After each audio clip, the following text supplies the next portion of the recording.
നമ്മൾ അടുത്തതായിട്ട് ചെയ്യാൻ പോകുന്നത് നമ്മുടെ നാടൻ കുമ്പളങ്ങ ഓലൻ. ഓരോ നാട്ടിലും ഇതിന് ഓരോ രീതിയിലാണ് ഉണ്ടാക്കുക. നമ്മുടെ തട്ടപ്പയർ അല്ലെങ്കിൽ നമ്മുടെ പയറിടും, ഉണക്കപ്പയർ എന്നൊക്കെ പറയും, അതിടും. ചിലർ അതിടില്ല. ഞാൻ തൃശ്ശൂരിൽ ഇതെങ്ങനെ ഉണ്ടാക്കുന്നത് കാണിച്ചു തരാം. ഞങ്ങൾ ഇതിനകത്ത് ചുവന്നുള്ളി ചതച്ചിടും. അതായത് നമ്മുടെ പച്ചമുളകും ചുവന്നുള്ളിയും അതുപോലെ തന്നെ കുമ്പളങ്ങയും. കുമ്പളങ്ങ എന്ന് പറയുന്നത് നാടൻ പൂസണിക്ക തമിഴ്നാട്ടിൽ പറയും, അല്ലെങ്കിൽ ആഷ് കാർഡ് എന്ന് ഇംഗ്ലീഷിൽ പറയും. അതും പിന്നെ നാടൻ കുമ്പളങ്ങയും പിന്നെ നമ്മുടെ ഉണക്കപ്പയർ വേവിച്ചിട്ട് അത് ആഡ് ചെയ്തിട്ട് പിന്നെ നാടൻ തേങ്ങാപ്പാൽ നല്ല കുറുകി വരുമ്പോൾ അതിൻ്റെ ടേസ്റ്റ് ഒന്ന് വേറെ തന്നെയാണ്. ഈ ഓണസദ്യയിൽ ഒരു സ്പെഷ്യൽ ഡിഷാണിത്. അതിൻ്റെ ടേസ്റ്റ് നമുക്ക് പച്ചവെളിച്ചെണ്ണയുടെ മണമൊക്കെ വരുമ്പോഴുണ്ടല്ലോ വായന്ന് ഇങ്ങനെ വെള്ളം വരും. അപ്പോൾ നമുക്കത് എങ്ങനെയാണ് ഉണ്ടാക്കുന്നത് നോക്കിയാലോ. നമ്മൾ ഉണ്ടാക്കാൻ പോകുന്ന റെസിപ്പി നാടൻ കുമ്പളങ്ങ ഓലൻ. അപ്പോൾ അതിന് വേണ്ട കുമ്പളങ്ങ ചെറിയ ചെറിയ കഷ്ണങ്ങളാക്കി കഴുകി മാറ്റി വെച്ചതാണിത്. പിന്നെ നമുക്ക് വേണ്ടത് കുറച്ച് ചുവന്നുള്ളി, 1-2 ചുവന്നുള്ളി മതി. ഇത് ഞാൻ നേരത്തെ കാണിച്ച പോലെ ചുവന്നുള്ളി 1-2 ചുവന്നുള്ളി ഇത് ചതച്ചിടണം. ലൈറ്റായിട്ട് 1-2 ചുവന്നുള്ളി ചതച്ചിടണം.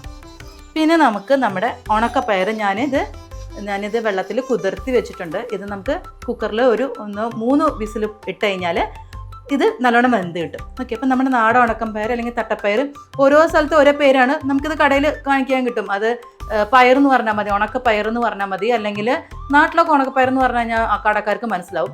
അപ്പോൾ അത് കുറച്ച് നേരം കുതിർക്കാൻ വെക്കണം. അതായത് കാലത്ത് കഴിഞ്ഞിട്ട് ഉടനെ ഒരു കുതിർക്കുക, ഒരു 5 മണിക്കൂറെങ്കിലും കുതിർന്നാലേ ഈ ഇത് പെട്ടെന്ന് വെന്ത് കിട്ടുള്ളൂ. പിന്നെ നമ്മുടെ മെയിൻ ഇൻഗ്രീഡിയൻറ്റ് തേങ്ങാപ്പാൽ. ഇത്രയും വേണ്ട, നിങ്ങൾക്ക് കാണിക്കാൻ ക്വാണ്ടിറ്റി വേണമല്ലോ എന്ന് വിചാരിച്ചിട്ടാണ് ഇത്ര എടുത്തത്. ഇതിൻ്റെ പകുതി മതി. പിന്നെ നമുക്ക് ഒരു 3 പച്ചമുളകും, ഞാൻ നേരത്തെ കാണിച്ച പോലെ തന്നെ 3 പച്ചമുളകും, എരിവുള്ളതാണ് 3 പച്ചമുളകും, പിന്നെ കുറച്ച് കറിവേപ്പില. നമുക്ക് ഈ പയർ നല്ലോണം കഴുകി ഇതിനകത്ത് വേഗം വെക്കാം. നമുക്ക് ലേശം ഉപ്പ് ഇടുന്നതിനകത്തേക്ക്.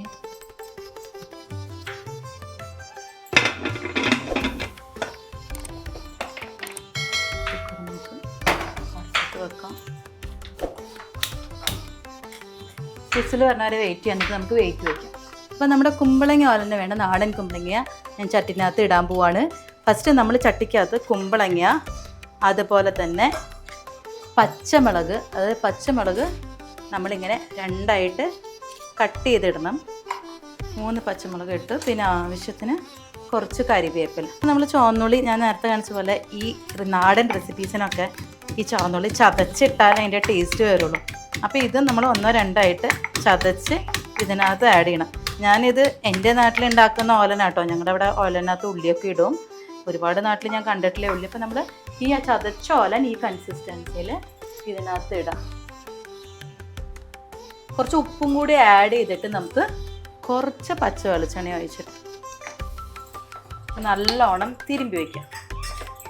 ഞാൻ ഉണ്ടാക്കുന്നത് വെള്ളോലനാണ് കേട്ടോ. ഞങ്ങളുടെ നാട്ടിൽ മഞ്ഞോലനും ഉണ്ടാക്കും.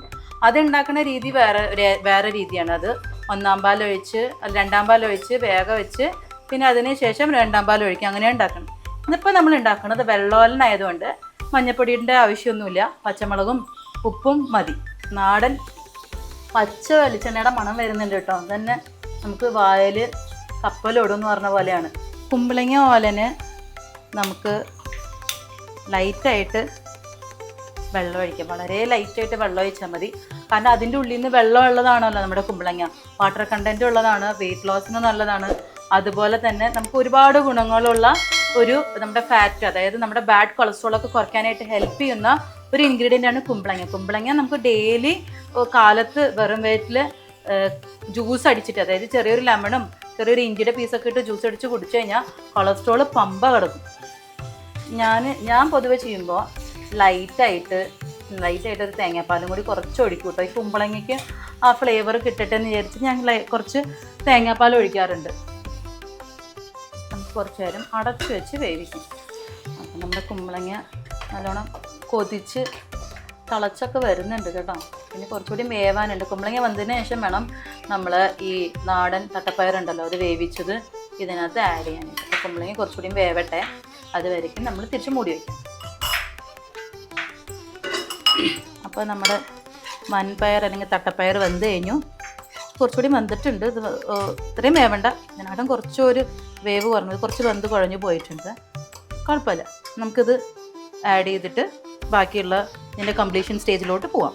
തേങ്ങാപ്പാൽ ഇട്ടത് ഒരുവിധം വെന്ത് കൊതിച്ച് വന്നു കഴിഞ്ഞു. അപ്പം നമുക്ക് ഈ തട്ടപ്പയർ ഇതിനകത്ത് കുറച്ച് മതി കേട്ടോ, ഒരുപാട് വേണ്ട, ഇത്രയും മതി. ഇത് ആഡ് ചെയ്തിട്ട് നമുക്ക്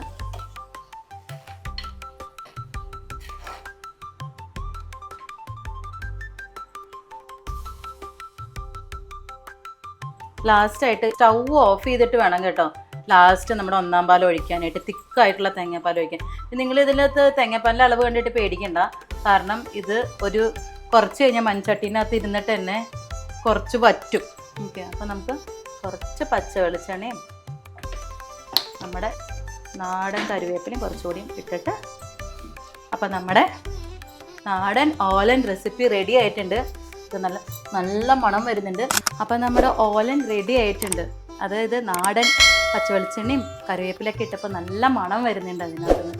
ഓണം എന്ന് പറയുന്നത് എല്ലാവർക്കും ഒരു ഓർമ്മകളല്ലേ. അപ്പം നമുക്ക് പുതിയൊരു റെസിപ്പി ആയിട്ട് ഞാൻ വരുന്നത് വരെ നിങ്ങൾ ഓണത്തിൻ്റെ ഒരു വൈബിലിരിക്കുക.